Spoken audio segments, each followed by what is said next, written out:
Good morning বন্ধুসকল, এতিয়া শুই উঠিলোঁ আৰু শুই উঠি লাগি গ'লোঁ আমাৰ ডে নম্বৰ 2। গতিকে এতিয়া পুচাপ মাৰি লওঁ কেইটামান। এনেদৰে থাকোঁতে ভোক লাগি গ'ল নহয়, গতিকে বলক আজি ছানডে ইডলি আছে, ব্ৰেকফাষ্টটো ধুনীয়াকৈ কৰি লওঁ। এইকেইদিন বহুত প্ৰব্লেম হৈ আছে, মানে আমাৰ ৰুমটো আছিল চবতকৈ টপ ফ্ল'ৰত আৰু উঠোতে বহুত কষ্ট হয়। সেইকাৰণে ভাবিলোঁ আজি তললৈ শ্বিফ্ট হৈ যাওঁ। কামো কৰি আছোঁ আৰু মাজে মাজে বুকদান কেইটাও মাৰি গৈ আছোঁ, কাৰণ সন্ধিয়ালৈ 500 বুকদান কমপ্লিট কৰিব লাগিব। এতিয়ালৈ প্ৰায় 150 হৈ গ'ল আৰু ভোকটো বহুত বেছিকৈ লাগিছে। গতিকে বলক গৈ এতিয়া ভাতটো খাই লওঁ।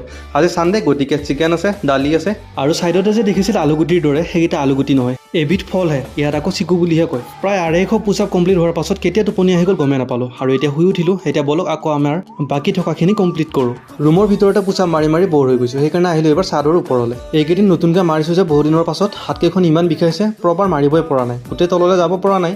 একো কথা নাই, 2-3 দিনমান মাৰিলে সকলো ঠিক হৈ যাব। এনেদৰে মাৰি মাৰি অৱশেষত 500 পুচাপ কমপ্লিট হৈ গ'ল আৰু ভাগৰ যে ইমান বেছি লাগিছে। আৰু এইখন হৈছে আজিৰ দিনটোৰ চেল্ফি।